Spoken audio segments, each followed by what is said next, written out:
This is somebody's product, right? That they're emitting to the atmosphere. If they can make money off of it, it has a positive ROI, great, they'll do it.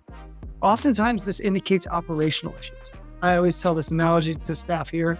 When you see like the old truck on the road and the smoke coming out of the tailpipe, that guy doesn't need to care about emissions. He doesn't need to care about air quality. I mean, maybe he should, but what I can tell you is his engine's not running. It's burning wood. And he can either take the truck in, take it worked on his terms, or it can just be broken down on the side of the road when he's trying to make it to an important meeting or life event or whatever else. And so I'm saying this because emissions in and of themselves coming from a piece of equipment can be indicative of something. They often are. Hardware to Save a Planet explores the technical innovations that are giving us hope in the fight against climate change. Each episode focuses on a specific climate challenge and explores an emerging physical technology solution with the person bringing it into reality. I'm your host, Dylan Garrett. Hardware to Save a Planet is brought to you by Synapse. Make sure to click subscribe so you don't miss any future episodes. Thanks for listening. Hello and welcome to Hardware to Save a Planet. I'm happy to be here with Will Foyles, the co-founder and CEO of Project Canary. Project Canary is helping to eliminate methane leaks from industrial operations. This is a big deal because methane is a super potent greenhouse gas, something like 80 times more powerful than CO2 in the short term. And cutting those emissions is one of the fastest ways to slow climate change. They've developed a system that combines high-tech sensors with AI-powered software to continuously monitor methane emissions on sites like oil and gas facilities. They're helping to find leaks in real time so they can be addressed quickly. One thing that intrigued me about this story is that Will and his team started out by developing emission sensors, their own custom hardware for the oil and gas sector, but have since evolved to being focused on a software product that's hardware agnostic. I'm excited to hear more about that change in strategy. Will co-founded the company in 2019. Prior to that, he worked in energy finance and helped develop data acquisition technology for the energy sector. He also holds an MBA and a master's in environment and resources from Stanford. It seems to me that he really bridges the worlds of finance and climate tech in a unique way. Will and I had a chance to meet a bit a few weeks ago, and I was really impressed by your kind of passion and sort of very broad perspective on climate change and the climate tech sector in general. So I'm really excited to have you on the show. Thanks for joining. Appreciate you having me. Feels like that software gets all the glitz and glamour. So it's great to hear people talking about hardware. That's right. Let's do it. I'm curious to start just with a bit about kind of your background and your journey to this. So I saw you had a master's in finance and then a few years later went to Stanford for this, what looks like a dual degree, an MBA and an environment and resources master's degree. And then right after that, or around that same time, you founded Canary. I'm curious, what was driving that decision to go for those degrees at the time? Just an interest in the energy space. A lot of it was the sustainability pledges that you're seeing out of companies. The short story is what I was doing before was I was really equity research, and I was trying to get my hands on differentiated data so you could not just be the 100th person to opine on whatever stock it may be. In doing so, I oftentimes found out what people were saying in the marketplace was at best incomplete and oftentimes purposefully mischaracterized if you really want to get down to it. So you see all these net zero pledges coming out from everything from airlines to software companies to you name it. And you start peeling back the onion and there really isn't that much there. Really what it was is kind of kicking the can down the road and making a future promise that other people would have to fulfill. Fine. Like I'm not here to judge, just call it what it is. And a lot of people really, they want to book a lot of the accolades up front and leave the hard work and cost to other folks down the road. Did you guys start out with a specific focus on methane? Like you were seeing a big gap in sort of data for methane specifically? That was kind of always where we were headed. At the very beginning, it was volatile organic compounds because in Colorado, there was a requirement to monitor for them. They have adjacency to obviously greenhouse gas emissions, but also hazardous air pollutants, things like benzene, toluene, ethylbenzene, xylene. You don't want to breathe them in. You don't want anyone in your family to breathe them in. Many of these industrial facilities, oil and gas facilities, were being accused of emitting for it. And so the state said, great, you have to measure for VOCs. The problem, just practically speaking, is there's many compounds in VOCs. So separating out propane versus benzene can't really do it without using something called a suma canister. And then we saw the VOCs as a surrogate for methane and just pushed into species and methane, measuring specifically for methane.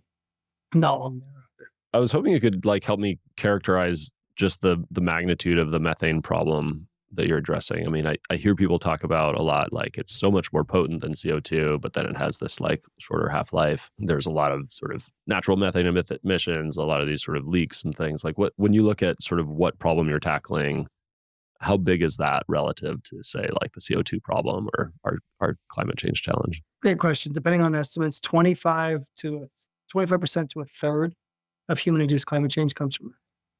It's just staggering when you think about it, especially when you don't really hear about it spoken about all that much. With CO2, I like to say that we're still fighting over the second derivative, meaning that there's absolute levels of methane in the atmosphere. They're going up, and they're going up at an ever faster rate because the amount that we're putting into the atmosphere continues to rise year over year.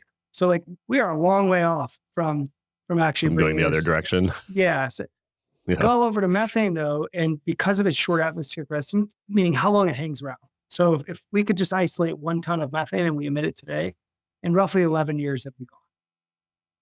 On an instantaneous basis, it's 120 times more potent than CO2. So then where does this number 82.5 come from? Well, if it only lives around for 11 years, you get a lot of zeros in there. 11, 12, 13, 14. And it's not like it just on day one goes away at 11 years. It doesn't have a fuse on it. That's just general. So sometimes it goes away faster, slower, bleeds away. But if you had to choose a midpoint. So point being is if you can actually reduce the flow of methane to the atmosphere, the stock, meaning how much is in the atmosphere, will start to go down. And therefore you're reducing radiative force. If we reduce the amount of CO2 that we're putting into the atmosphere today, the absolute concentration is still going up. We need to do it. We should do Right, it. as long as we continue putting it up. Correct. Yeah. Yeah. Practically speaking. There's, Right. it has an atmospheric resonance of its own because a whole bunch of effects being recycled in plants in a whole different part of the world. But you generally get my point. And so as a result, you're looking at a quarter to a third of the problem for human-induced climate change. And we can actually start to bring the problem down in the course of a decade with CO2. We're still going to be dealing with the consequences of what we did for the past 100 years, probably for the following 100 years, which means we got to get started now on that. But it's a much longer, slower arc to bend. And where are we like trend wise? You know, human caused methane emissions, is that still going up? Have we plateaued? Are we going down? Where are we? I wish I had better news for you. But the problem is thorny and it's still going up. And again, this is where it depends what you're looking at. But if you just look at atmospheric concentrations, generally speaking, they've been rising. And you can go back and look at the data. There's this cool cyclicality in the data, but by and large, the trend has been undeniable up and to the right over the past 50 years. Why is it that, I mean, it's such a huge part of the problem and in some ways maybe more addressable to your point. Why is it that it doesn't seem like it gets nearly the airtime as CO2? My 2 cents is that and we'll get into this when we talk about hardware and software. Everyone tries to clamor for simple answers: team red, team blue, team software, team hardware, like team methane, team CO2. And all of these problems are just very nuanced topics. You just have to pay a little bit of attention and read something instead of getting it on TikTok or social media. And this problem has just become so polarized in many ways that pragmatism around the solutions and having a debate about how much to spend, when, where, and where's that money going to come from, and what the proper public policy apparatus do. Is it regulation? Is it cap and trade? Is it carbon tax? Like how is it that we want to go after this? That causes all this stuff to spin off the rail in many ways. And this conversation, it is never really had. Then there's the technical and physics problem of it.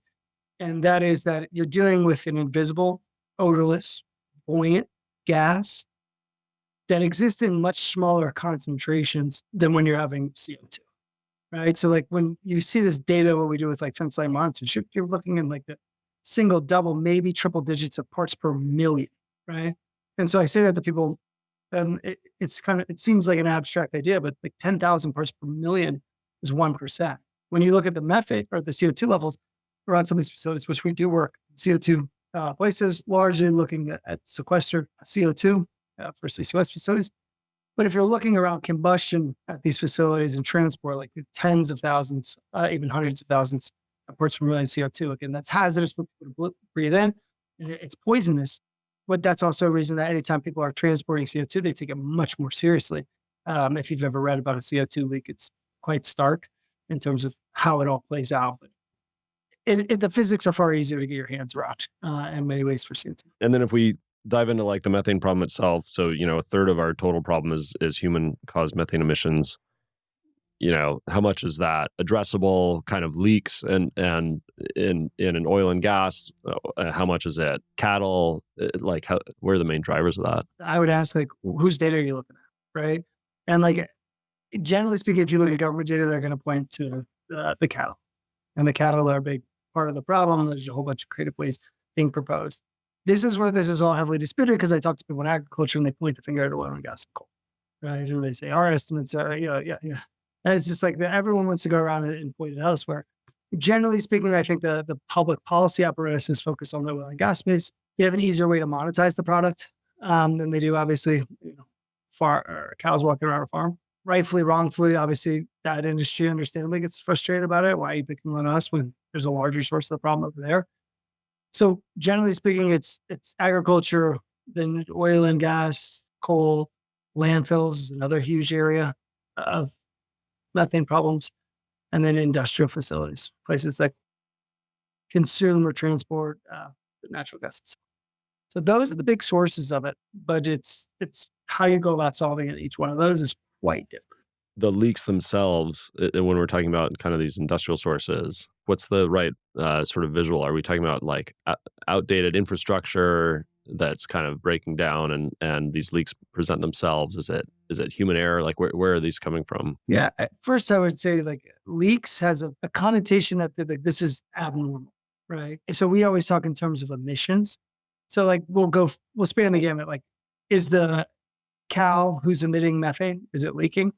Like, or is it just burping, right? Like, I mean, yeah, exactly. But most people would be like, oh, that's just a burp. If you go in the oil and gas space, they have pieces of equipment that are designed to emit methane, like a pneumatic device. It's designed, it's built to emit methane to the atmosphere. Why? Because it's in pursuit of another purpose, which is like the actuation of a valve. And then in landfills, if you weren't to put like the tarp and the cover over it and wells and data collection system, it would just emit methane naturally. It only becomes like a leak, I guess, in a lot of people's mind, once you actually do put the collection kit on there and then one of the pipes ruptures or there's a hole in the tarp. But the leaks, I mean, they span, if you go to the leak mindset, span huge magnitudes. So like a cow burping, like not that big, but the cow's out there 24/7 and there's thousands of its friends out there doing the exact same thing, and it starts to add up. And then in the gas space, you can have these pinhole, itsy tiny cracks that are hard for even any technology to detect. And then you can have something as bad as a well blowout, which is just like an uncapped well, which is very, very rare, but like that's the worst thing. And probably some of the larger emissions that you see when you go on public satellite, the landfill space. Those can just be huge, right? Because you have these huge landfills. Like there's some stuff in India, which is quite wild, just how large the emissions can be. Not to pick on them, but they just don't have the same regulations. They have a huge population, all that, waste has to go somewhere. So it can be from itsy to huge, right? One of the things people have historically done is they say, and this is smart, let's focus on the bad problem. One of the things that we saw in the early days, and this is really where the advent of hardware comes in and so important, is they were unable to really measure a lot of the lower end of the spectrum, or at least measure with good temporal resolution, meaning looking around the clock, not just snapshot here or there. And I oftentimes say that's like saying like there's no bacteria before you have a microscope. Like the hotel room looked clean, and then you go in and shine the light, and you're like, whoa, it looks quite different. And so this is the advent of hardware and why it's so important, but you can only make so much sense of what the hardware tells you. That's where the alpha leg of the race has to take over. A high level understanding of what you did coming into this was addressing these sort of unintentional leaks. I mean, I was picturing like pipe junctions leaking and you're monitoring flow rates and stuff Totally.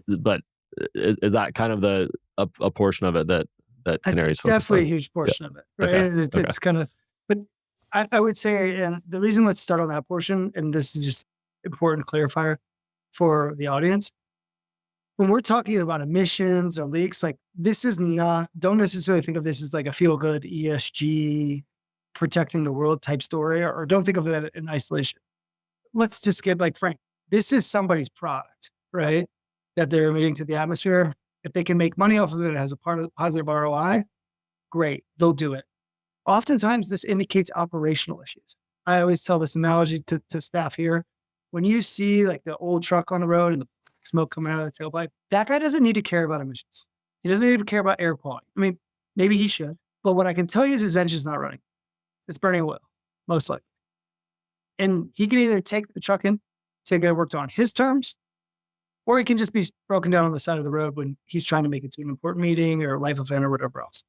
And so I'm saying this because emissions in and of themselves coming from a piece of equipment can be indicative of something. They often are, right? Something's corroding, something's breaking, an engine's not running in spec. They can also be the origin of a field mistake. Something was assembled wrong. A hatch wasn't closed. These are things that then can also present safety issues. Remember, methane is an explosive gas, right? And so if you have it hanging around and someone drives a truck too close, obviously that's running, or there's a spark of any way, that can cause an issue as well. So this bucket it goes far beyond this emissions and leaks bucket. It goes far beyond just thinking about this from a planetary standpoint and what's good for the environment, what's good for us, what makes it a more sustainable future. There's just this whole dollars and cents pragmatic approach to taking this stuff seriously. I take it your customers aren't motivated by saving the planet necessarily. It's about this is operational efficiency, kind of saving cost, improving safety. It's all the above. I mean, like some of them made pledges to their investors that they're going to reduce their emissions. It's like some of them specific methane pledges. Some of them operate in states, Colorado, California, to a lesser extent Pennsylvania, where the public population takes this stuff very seriously. So if you want to be a good operator of a landfill and gas facility, whatever it is, like it's good to take it seriously. And then we get into the whole host of other considerations as well that folks are thinking about that I just went through. So it's not that they're only focused on ROI and the bottom line. There are reasons either because those make their way into the bottom line, or just an easier way to do business where it makes sense to think about this from a sustainability lens as well. This is founded by two people with finance backgrounds. It sounds like you initially were on team hardware, like building sensors, building these kind of custom IoT sensors. I'm really curious to understand kind of why that was the right solution at the time or felt like the right solution at the time, and then what you've learned since then.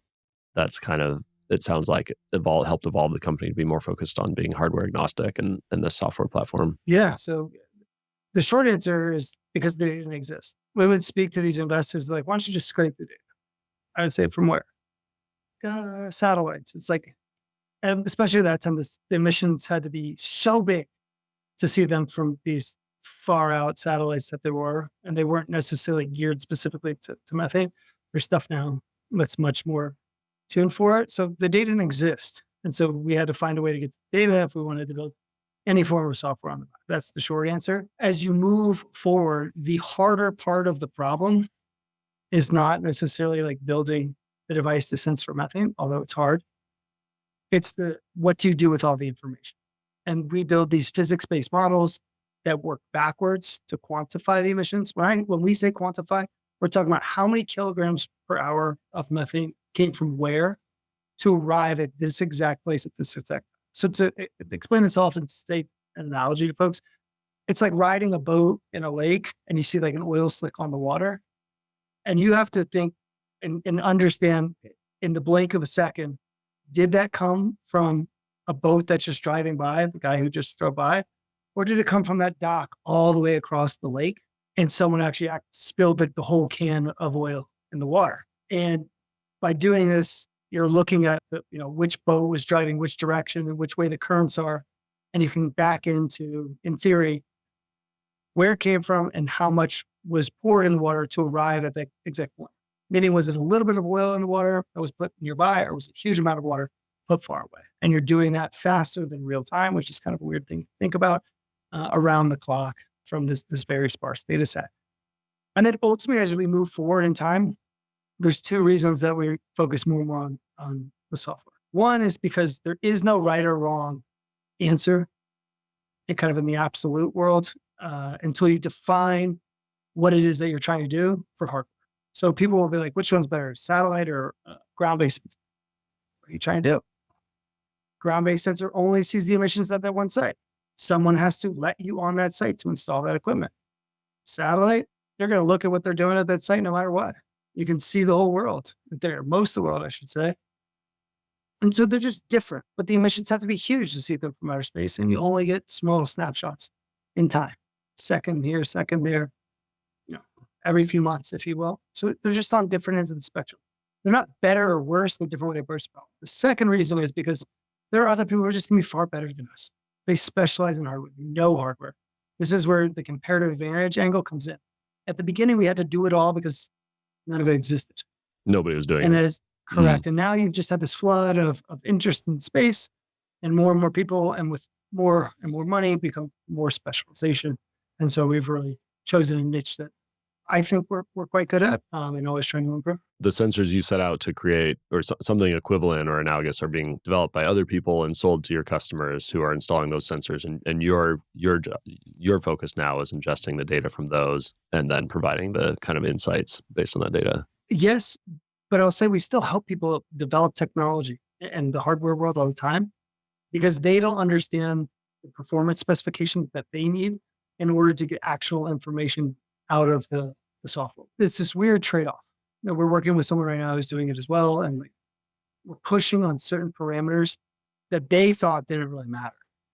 And we start showing them in the data how the stuff that they thought that mattered in terms of performance details don't really make that much of a difference. But here's some things that make a difference. So I'll just give you one, background levels of methane are roughly 1.8, 1.9 parts per million. And it may seem ridiculous to see down at or below that number, meaning your device can see methane concentration down to, let's say, 1.5 or 1 ppm. But you want to be very accurate around that range for this idea called the contribution. Meaning if you can't see small upticks over background, you can't add up all those little pennies that add up to quite a lot of money over time. And if you only begin to see it, say, 3 parts per million, you miss a lot between 1.9 and 3, let's say, and that adds up over time. They didn't think about it. They were thinking about how you originally think about it. This must be a huge leak. That's all our only goal. But then I was explaining to them, you can't use this for accounting purposes. You can only use it for leak detection purposes. They're like, oh, no, that's not what we want. So, and again, I can throw another dozen of these at you. They don't know because they exist in hardware world.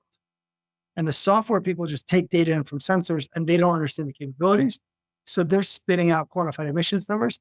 And they're like, look, your emissions are extremely low. You missed all the pennies, right? And so they're not that low because you were missing this huge gap. And this is why I think it's not hardware or software. It's how do you understand the trade-off between both? Actually, having that kind of initial experience in the hardware world makes your product more valuable, makes you more of a sort of value add partner to your clients. Yeah.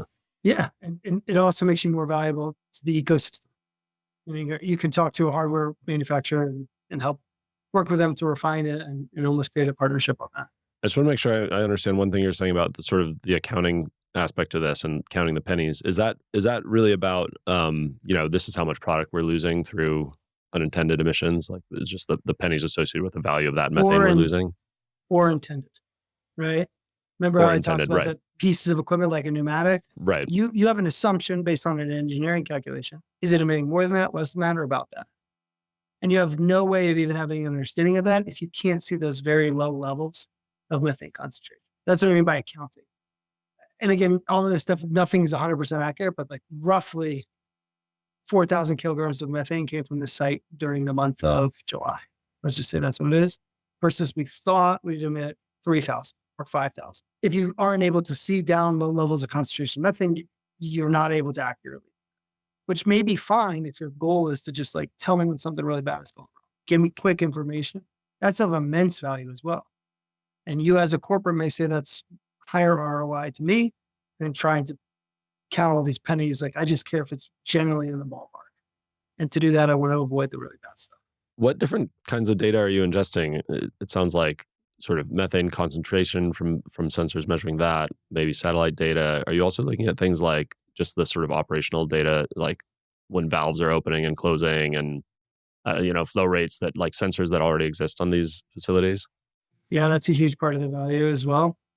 I always say oftentimes much of the information that they need in their personal life or business to solve the problem. They're just not viewing it through the lens of the problem that they have, right? And so these companies are largely using operational data to understand when they need to send someone out to redo the well, right? Work over is what it's called. How often they need someone to pick up the oil from the tanks. How often they need someone to pick up the water from the tanks. When a piece of equipment may be breaking down, right? These are all very important things for these facilities cost tens or hundreds of millions of dollars, right? Like you need to know how it's running. What they're not thinking about is, geez, are there a lot of emissions coming from this tank? They just haven't been viewing the data. And it just takes a different lens of thinking. You have to start wrapping multiple data points together to get to that outcome. But you can get to some sort of understanding. It also provides massive amount of augmentation to other data collection techniques as well. And really where I think all this goes is this is a really important point to hit on. The real innovation is moving from just measurement to operational intelligence. I said it to one of the employees like, well, let's just say, Dylan, your blood pressure is 160 over 100. It's like most people I say that to, they're like, what does that even mean? And I would say, that's high, right? And they would be like, okay. And what I'm saying is the doctor's there to say, Dylan, it's 160 over 100. That's high. You're eating too much salt, or you need to lose weight, or like whatever. Take this blood pressure medicine until you can do those two things, and we'll try to get you off. It's that so what? That operational intelligence of like, what do I do with this information? I see there's methane coming from the tanks. What does that mean? So what?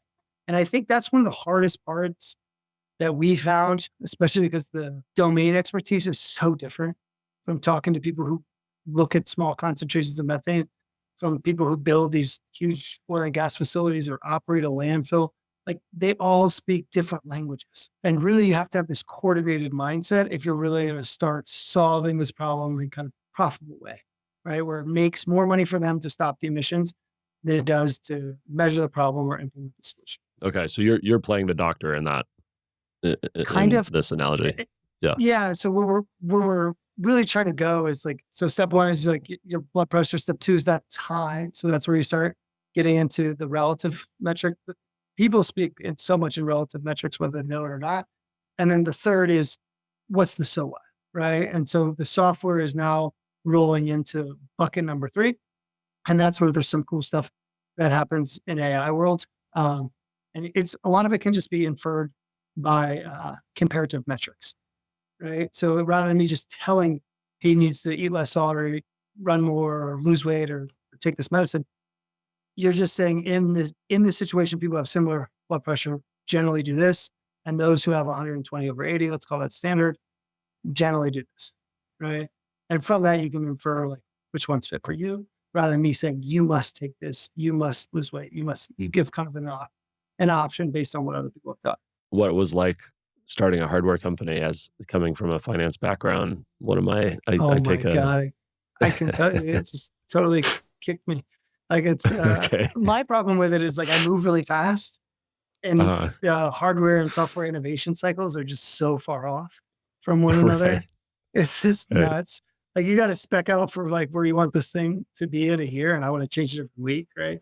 It's like, sorry, Right. like we got to At least design a the year, PCB. Yeah, exactly. I'm like, what? Why didn't you include this?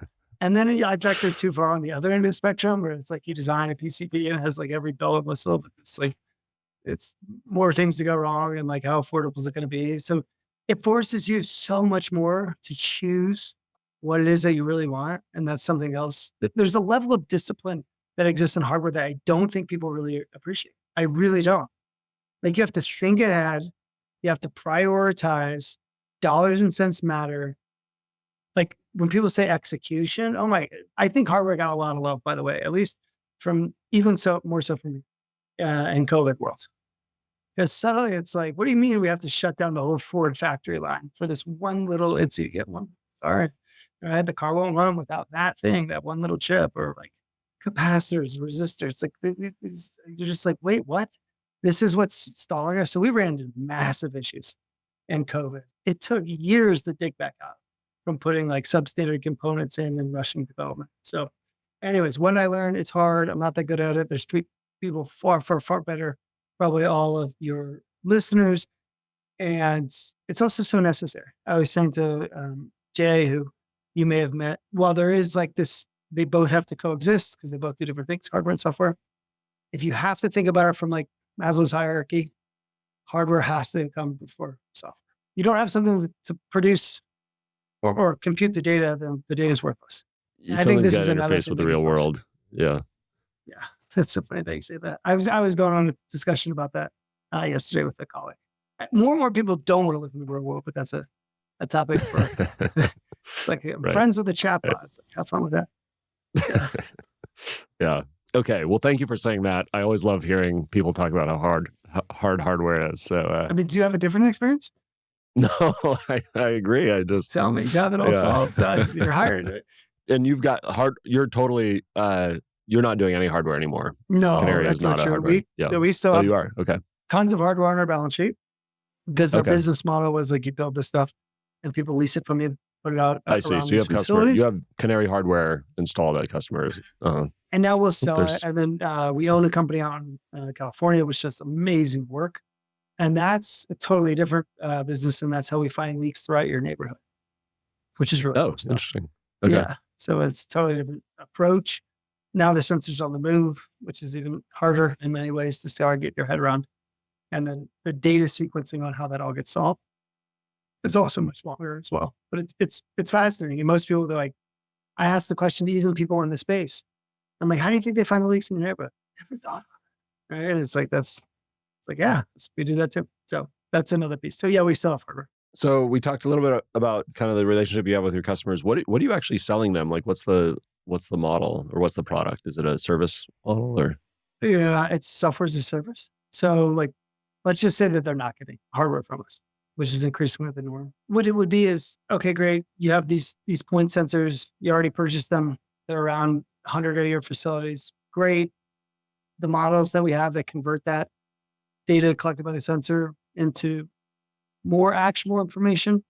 Blood pressure is high, let's call it. We have the best of an independent blind testing.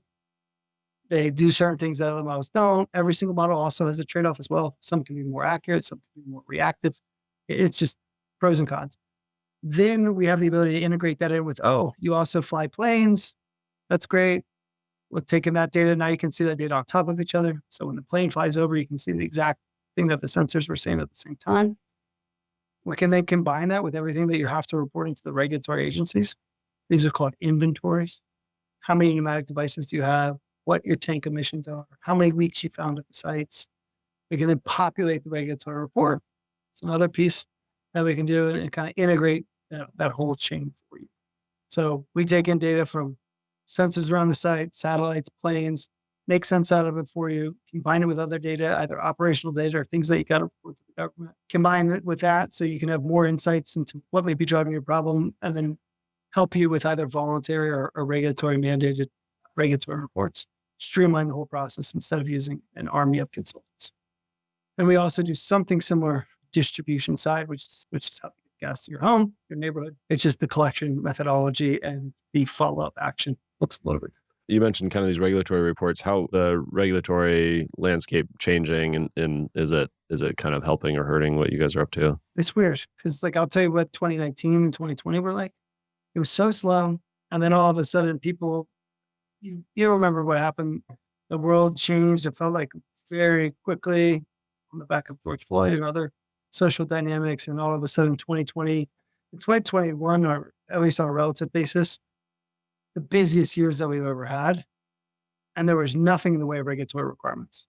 You're coming off the first Trump administration. Biden administration was just getting its feet underneath of it, so hadn't done anything whatsoever. And basically people felt almost kind of the social pressure and pressure from investors to really do stuff. I'll say right now, there's definitely a feeling among some potential customers that I don't really need to do anything. I need to watch the bottom line, respect the decision. Again, you'd say, call it near-term, long-term. You could say it's smart in the long-term if you think all of this is going away. I mean, anyone caring about nothing. And then there's plenty of companies out there that are continuing to say, like, listen, like this is a very long-term, multi-decade process, and we're just going to stay the course because we can make more money if we recover more product. And by the way, we promised our shoppers we're going to do this. So let's just do it. So it's what am I saying? It has actually created more fragmentation from top to bottom under customer preferences. What's on the Canary roadmap? What does the future hold for you guys? I saw an article that quoted you as saying plan to measure other greenhouse gases in the future as well. And I think actually you mentioned earlier when we were just chatting about monitoring CO2 for in sequestration sites. Yeah, CO2. I mean, at least if you look at I think that name is Big Beautiful Bill. They've actually incentivized CCUS more. Hate it, love it. I'm not weighing in on whether or not it's good or bad. It's more if it's going to be moved, like how do we make sure it stays in the pipe, especially if taxpayers are going to be subsidizing it. So we can do that. There's also the world of hazardous pollutants, which we don't really do anything now, but it's increasingly growing in importance. Think about things like ethylene oxide. That may sound very nebulous to your viewers, but it's very carcinogenic. It's used in medical sterilization, and people are really starting to pay attention more, including government agencies. So there's stuff there as well. If you maybe put a fine point on it, though, I think it's utilizing non-speciated equipment or specific equipment, meaning when I say speciated, looking for just methane to start to infer what's going on that's driving methane emissions or CO2 emissions or nitrous oxide emissions or anything else. This is how you, I think, increase the scale of what you do dramatically and also make it imminently more affordable. I think one of the problems that people have is they have trouble stomaching, I should say, the cost, but also the operational costs on a go-forward basis, and then making sense of all of these different data sets. They need someone just to say, like, tell me what's going on and tell me what I need to do. And oftentimes you get the best insights from leveraging information that you have, not they have, not that we would have. So you're saying measuring or inferring nitrous oxide emissions without actually directly measuring nitrous oxide emissions. Methane is like the main place we'll start on this, and then you can start branching out from there. Yes. It's just a huge area where you can start making a lot of progress. And what makes that scalable, I guess, is that a lot of the data you would need then maybe already exists, or these facilities are already outfitted with the sensors you need. It's just about kind of using your models and what you've learned from other facilities to make very educated guesses about how much methane emissions there are without directly measuring it. The hardest part is coming up with the training. So you have to collect the training data alongside other forms of data, and you can get the weeds on what that looks like. And then when you start doing that, you can then say, if this moves, right? And you're kind of looking at this inference modeling approach. There's also more deterministic modeling approaches that you can do that are more process flow simulations, which is a totally different category, but either of them require data that customers are currently producing themselves. But to be clear, you can't just get a smart person off the street and say, hey, take your data here and tell me how much methane emissions are being emitted from the site. They may be able to show you specific times where they know there was methane emissions, but they're going to miss a lot because they don't have the training data. You have to have one before the other. Back to our analogy, hardware before software in terms of the hierarchy. Right. Got it. So part of the value you're kind of generating over time is more and more training data. You have to have something else to relate it back to, right? Which in this case is the operational data. And many companies are very, cards close to the chest as it relates to that data, which I would understand, right? Like I don't want to hand over all my emails to the entire internet. And so that's kind of one of the barriers to entry that you see. The other thing that they'll do is they'll say we're going to do this ourselves, and they'll start building it off of modeling approaches that will lead them in the opposite of the right direction, the wrong direction, right? So they think it's good data, but they're really training on a whole bunch of null values. And so any sort of, even if they're on the right path of like the type of model to choose, which there's a variety of, they're going to struggle because the training data is not there. And so it just dampers the entire model. What's your vision for the future of Canary? What kind of impact do you want to have? What does it look like, and on what time scale? I've said before, and I could be wrong, is like I'll go back and like look at seatbelts, right? And like what people, you can't believe, like, what if the car drives into a river or I'm going to die, I can't get out? Like, how much do you ever think about any of that? We don't think a thing of it. We don't think a thing of airbags. We don't think a thing of any of this stuff that we have in our modern world. I was talking to a much older person when they were talking to me about leaded gasoline. which obviously I knew about, but it was like hard for me to fully wrap my head around. And so I hope that this whole issue at some point in my lifetime of methane emissions looks something akin to leaded gasoline or a world without seatbelts, or like the kids look at us and they say, wait, wasn't that the product that you guys used to use back then? Yeah. And so wait, you were polluting the planet with the product? Like, yeah. And so that's where I hope we get to. And I think with time we will, as the understanding improves, as the economics change, as everything as customers focus on this more, like that's my end state. I think we're many decades away from that happening for a lot of reasons, but I hope I'm wrong. I hope it comes faster for the sake of the planet, honestly, but also sake of the companies themselves. Like I said, this is not a feel good ESG story. This is not losing your product. This is catching engines before they break down. This is fewer safety incidents that may happen. It's catching mistakes that happen. It's like, I think many folks, this is just a different way of thinking about it. The one analogy I'll give you is if you look at many industries, safety used to be considered kind of this soft, hand wavy thing. And I'll go and visit these companies and we'll have a meeting, and the meeting will start like this. We're going to have a safety moment. The first time you experience, you're looking around and someone's like, can anyone tell me where the closest fire exit is? And I'm just like, I've never seen anything like this in my life. And my point for highlighting this is like, this just shows you the degree to which that they have internalized this idea of safety. This occurs at like mining companies, gas companies, utilities, like all these things that live in the physical world, not the digital world. And I say kudos to them, but it took a series of kind of very difficult learning events where people were hurt or even potentially died to get there. And man, I'll give them credit for institutionalizing that culture. I know no meeting around here, Canary starts off like that, and maybe it should, right? But my point is like, they've really taken it to that level. And I fully foresee a world where the people who are handling methane in some way, shape, or form will kind of view this story in a similar way. Very seriously. But yeah, I am a little curious about that. So how do you measure emissions throughout a neighborhood? Yeah. And like, what are we even talking about? So like everybody's got gas coming to their house. Are we talking about, these must be unintended emissions. We're talking about leaks at this point, right? They got to be like super low concentration. So you're good. You're already on the right track. So as a result, like you're going to need an instrument that is able to see very small amounts of methane. So that's issue number one. Now you're in a car that's driving 30 or 40 miles an hour. And I can just tell you for like point sensors around the facility, that's like a box collecting concentration data when I say point sensors. When the wind is 30 to 40 miles an hour, we often assume that you can't really see anything. This is what it is every single time. That's even before you add on the other one. The other piece is that there's also wind flowing around. It's a turbulent wind flow. Anyone who stands next to a street can tell you that. So like you have that aspect of it as well. And then to just make it all the harder, you have natural sources of methane.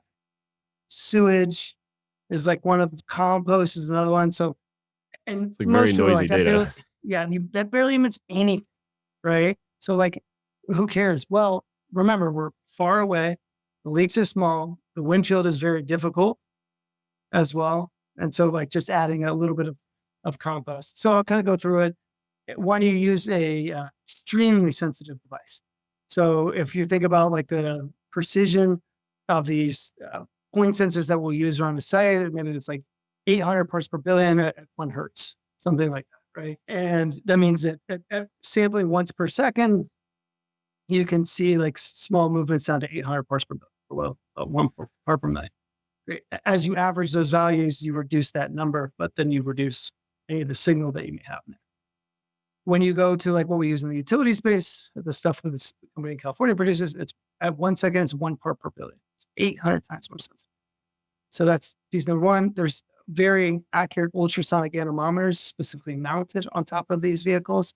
So you're always zeroing out the car speed itself so you can get an accurate wind vector, which is complicated in and of itself. And then if you think that's precise measurements for methane, here's the real key, is you're also measuring ethane. And you're measuring it down, it's even below 1 part per billion. And so that is really important because every utility knows the exact ratio of methane to ethane that they have on their lines. And you're looking for that exact correlation. If I were to show you the software, it makes sense. And so when you see a small uptick, let's say for something and there is no ethane, you know that is from a biogenic source like compost or sewage gas, as you will. Then we have this software, it paints these little Pac-Mans, and it tells you kind of the corner of the street or the side of the street that it's on. And then there's another piece of kit that people go out on foot and then they try to locate the exact leak and tag it. And then someone comes back later. I oversimplified that whole process by a factor of 3 because there are all these service contractors where the data is passing around back and forth, back and forth. So you need a very coordinated software platform as you hand it off. And by the way, you got to do it well because this is really important. If something were to go wrong, they need to understand the chain of custody and who did or did not do their jobs along that path. So important stuff. And so looking at it, and then you can take all that data and do some really cool analytics of understanding, like, is it the steel pipe, cast iron pipe, plastic pipe that are driving these emissions? Which part of town has a problem? You can see some weird cyclicality and some of this stuff certain days of the week, maybe more likely to have emissions than other days. How could that be possible? People have barbecues, let's say on Sunday as they're having a few beers and forget to turn off the grill. So there's all sorts of stuff that's starting to come out in the data. And I don't think it's such a nebulous topic because I don't know about you, I flip the light switch and if the power comes on, I never really think about it. That's how most people are. We all take the physical world so for granted. And I think most people, they're just like the gas comes into the home and I never really think, oh, there are leaks. Oh yeah, there must be leaks, of course, but like, how do they find them? And this is one of the ways that they really go about finding them. It can't really be done by satellites and planes because they're so small. I don't know about you, but my family doesn't want 800 feet above the house, like a plane zooming over. So like planes are awesome for transmission, which is like longer pipelines that hold more gas. But flying over neighborhoods, it's tough to do. Some jurisdictions will have people walk on foot. You can imagine how much longer that takes as well. And then the sensitivity of the equipment isn't there. So it's kind of this counterintuitive thing where they can actually miss more. So this approach has really taken over in many ways. So like utilities are rolling trucks that have this sensor package on them and just kind of roving around neighborhoods looking for they drive it at night. higher That's why you never concentration. see them. Really? Yeah, the wind is calmer. The people aren't on the road. So the wind field is a little bit more stable. Not as many cars driving by. Wow, that's Changes the fascinating. wind I Yeah. had no idea. And that whole like methane ratio thing is really interesting. It makes a lot of sense. But You gotta have it. Yeah. Often some of the cooler things you'll see is when you see these cross constituents in gases. Like you'll see some stuff even with methane and other compounds that are not methane, and they can be indicative of like engine failure or different things going wrong in a piece of equipment. There's a whole bunch of value in looking at multiple forms of data, which brings us back to hardware. okay, I have 3 questions that I ask everybody at the end of each episode. The first is, how optimistic or pessimistic are you about the future of the planet and why? Both. And that is pessimistic and then optimistic. I think Americans in particular, human beings, they don't really act, they overreact, as people often say. And so I think this whole thing about climate change is going to feel like an afterthought. And there will be a year, I can't tell you when, in 5 to 10 years, will be a cataclysmic year. There'll be 4 or 5 category storms that hit. You'll see flooding throughout the Midwest. You'll see wildfires raging in the West. The cost will be $1.5 trillion, and people are going to look up and say, what are we doing? And then you're going to have an oversteering. You're just going to see tons of government money flowing into it. There's going to be subsidies out the wazoo. There'll be plenty of inefficiency and waste, but you can be one thing, sure, the problem will be solved. I say this about COVID. People made jokes about it at the very beginning, and suddenly we spent $6 trillion to send people checks to stay at home for well over a year. In many cases, we could argue whether that was the correct use of data. And something as horrific as 9/11. People died, but $7 trillion were spent on the back of that, even though there was warnings that this exact thing was going to happen for years, years and years. So I'm pessimistic, and then I think it flips into optimism. Exactly what that gradient looks like in time, I can't tell you. But people are only ever really caring about things on a population level when their back is against the wall. Once it gets bad enough. Who's another company or individual doing something to address climate change that's inspiring you? Oh, that's a really good question. I think stuff in the electrical world is just amazing. The data is like so much higher frequency. And those problems are very thorny. Yet again, it's just, there's no right or wrong answer. So again, you could go through like a host of different companies right now. I think it's on the battery side, because if you can crack the battery side, you solve tons of problems. So that's everything from Tesla to Form Energy, but even there's that whole ecosystem. There's the fusion holy grail. There's the geothermal stuff. I wouldn't say it's any one, but people who are working to think about energy storage or novel ways of electricity generation, so not solar, not wind, is a pretty cool one. What advice do you have for someone not working in climate today who wants to do something to help? Oh, well, the question is if they're going to work in it. I mean, we'll break it into two parts. It's hard, right? And I mean no disrespect by this to anyone. Like most people, myself included, like I care. I spend so much of my day thinking about it, talking about it. But the truth is like a lot of us live our daily lives like somewhat divorced from this reality. So like, do I still order packages on Amazon? I got a 2-year-old kid. Sometimes I need something and I need it tomorrow. Like I don't have time to run the store. His bedtime is in 20 minutes. Yes, I do. Is that good for the planet? No, it's not. Right. And so does that make me a bad person? It's up for you to judge. Maybe, maybe not. But this gets into the point of what should they do? I think it's oftentimes people want a solution, but they don't want it to affect them. And I don't really see any way out of this problem by constantly saying that it needs to be on someone else. It needs to be on us collectively. And so just like thinking logically about this is really the way to go. This does not mean like there was this idea that persisted for way too long that it was like climate change was an individual issue. Meaning like if you care about climate change, why don't you drive your electric car or take your reusable bag to the grocery store? It's like, well, if you care about safety, then why don't you hire your own personal security guard, right? Like, well, that's different. Well, is it, right? Like, and so I guess what I'm saying is like, I often encounter many people in cities that I've lived in on the East Coast and West Coast where they have this idea of like, it's a cute, really big deal for climate change, but like, they don't want anything to impact them. Like, let me just give you a practical example. People will say, oh my God, we just need more renewables. And then it comes time to build the power line, which that's going to ruin my view. Are you kidding? So like, I view the biggest enemies of climate change quite differently than many people. NIMBYism is one of the worst things. This idea that you're never going to have to look at anything and everything's going to be the exact same as it was tomorrow is like my whole thing. So if you really care and you're not going to work in climate on a day-to-day basis, I would really try to get you to be practical on a public policy perspective, because the idea that you love renewables and we need more, but somehow you're never going to see a power line, you're living in a fantasy land, right? Like this is this practical thing. And then people who speak about issues around climate, I always really encourage them to be pragmatic. People have so much else going on in their life. They don't want another person wagging their finger at them, telling them that they're a bad person for what it is that they're doing. Explain, rather than talking to them about how this type of food is destroying the planet and they're a horrible person, tell them that this other type of food is actually going to be far more nutritious for their child, right?